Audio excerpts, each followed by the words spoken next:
ಇದೆಲ್ಲದನ್ನ ಕೂಡ ಪಕ್ಕಕ್ಕೆ ಸರಿಸಿ ತನಿಖಾಧಿಕಾರಿಗಳು ಕೇಸನ್ನ ಇಂಚಿಂಚು ತನಿಖೆಗೆ ಒಳಪಡಿಸಿ ಸತ್ಯವನ್ನ ಹೊರತೆಗೆಯುವ ಪ್ರಯತ್ನವನ್ನ ಮಾಡ್ತಿದ್ದಾರೆ.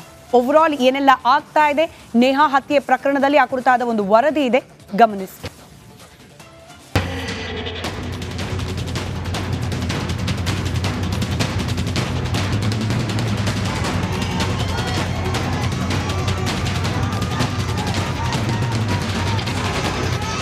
ಧಾರವಾಡದಲ್ಲಿ ನೇಹಾ ಕತ್ತು ಸೀಳಿದ್ದ ಪಾಪಿ ಫಯಾಜ್ ಜೈಲು ಸೇರಿದ್ದಾನೆ.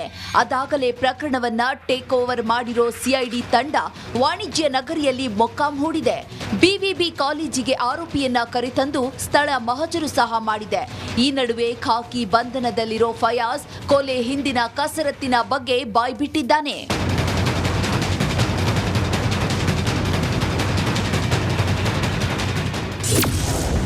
ನೇಹಾ ಹತ್ಯೆಗೆ 5 ದಿನದ ಹಿಂದೆಯೇ ಡೆಡ್ಲಿ ಸ್ಕೆಚ್. ಮರ್ಡರ್ಗೆ ಮುಹೂರ್ತ ಇಟ್ಟಿತ್ತು ಆ ಸ್ಟೇಟಸ್.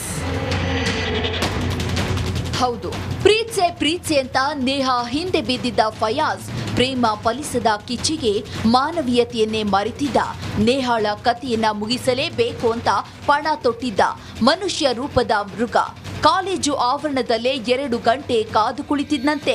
ಈ ಮಾತನ್ನ ನಾವು ಹೇಳ್ತಿರೋದಲ್ಲ, ಪೊಲೀಸ್ ವಿಚಾರಣೆ ವೇಳೆ ಆತನೇ ಈ ಮಾತುಗಳನ್ನ ಹೇಳಿದ್ದಾನೆ. ಇನ್ನು ದುರಂತ ಏನಂದ್ರೆ, ಈ ಡೆಡ್ಲಿ ಮರ್ಡರ್ಗೆ ಮುಹೂರ್ತ ಫಿಕ್ಸ್ ಮಾಡಿದ್ದೆ ನೇಹಾ ಹಾಕಿದ ಅದೊಂದು ಸ್ಟೇಟಸ್. ನೇಹಾಳನ್ನ ಕೊಲೆ ಮಾಡಲೇಬೇಕು ಎಂದು ಡಿಸೈಡ್ ಮಾಡಿದ ಫಯಾಜ್ 5 ದಿನದ ಮುನ್ನವೇ ಚಾಕು ಖರೀದಿ ಮಾಡಿದ್ದಂತೆ.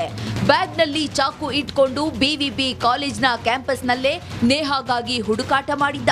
ಕೊಲೆ ನಡೆದ ದಿನ ಎಕ್ಸಾಮ್ ಬರೆಯಲು ಬಂದಿದ್ದ ನೇಹಾ ಹಿರೇಮಠ ನಾನು ಎಕ್ಸಾಮ್ ಬರೆಯಲು ಹೋಗ್ತಿದ್ದೇನೆ ಎಂದು ವಾಟ್ಸ್ಆಪ್ನಲ್ಲಿ ಸ್ಟೇಟಸ್ ಹಾಕಿದ್ಲು.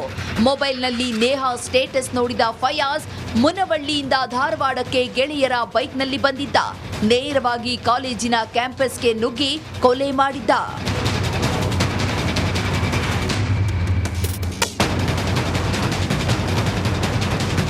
ಇನ್ನು ಹೆಚ್ಚಿನ ತನಿಖೆಗಾಗಿ ಸಿಐಡಿ ಅಧಿಕಾರಿಗಳು ಆರೋಪಿ ಫಯಾಜ್ನನ್ನ ರಹಸ್ಯ ಸ್ಥಳಕ್ಕೆ ಕರೆದೊಯ್ದಿದ್ದಾರೆ.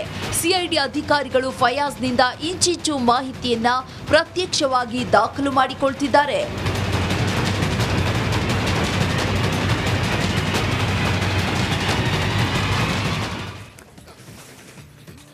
ಒಂದ್ ಕಡೆ ತನಿಖೆ ನಡೀತಾ ಇದ್ರೆ ಇವತ್ತು ಕೂಡ ರಾಜಕೀಯ ನಾಯಕರ ವಿಸಿಟ್ ನೇಹಾ ಮನೆಗೆ ಮುಂದುವರಿಯುತ್ತೆ. ಇದರ ಮತ್ತಷ್ಟು ಡೀಟೇಲ್ಸ್ ನೊಂದಿಗೆ ನಮ್ಮ ಹುಬ್ಬಳ್ಳಿ ಪ್ರತಿನಿಧಿ ಪ್ರಕಾಶ್ ನೇರ ಸಂಪರ್ಕದಲ್ಲಿದ್ದಾರೆ. ಪ್ರಕಾಶ್, ಒಂದ್ ಕಡೆ ಸ್ಟೇಟಸ್ ನಿಂದ ಹಂತಕನಿಗೆ ಮಾಹಿತಿ ಸಿಕ್ತು ನೇಹಾ ಬಗ್ಗೆ ಅನ್ನೋದು ತನಿಖೆ ಸಂದರ್ಭದಲ್ಲಿ ಬೆಳಕಿಗೆ ಬಂದಿರೋದು.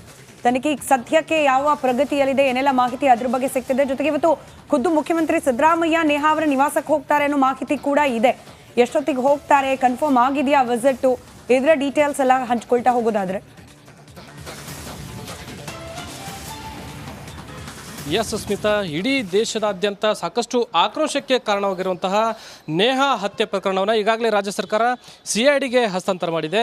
ಸಿಐಡಿಗೆ ಹಸ್ತಾಂತರ ಮಾಡಿದಂಥ ಬೆನ್ನಲ್ಲೇ ಈಗಾಗಲೇ ಸಿಐಡಿ ಅಧಿಕಾರಿಗಳು ಆರೋಪಿ ಫಯಾಜ್ನನ್ನು 6 ದಿನಗಳ ಕಾಲ ತಮ್ಮ ಸುಪರ್ದಿಗೆ ತೆಗೆದುಕೊಂಡಿರ್ತಕ್ಕಂಥದ್ದು.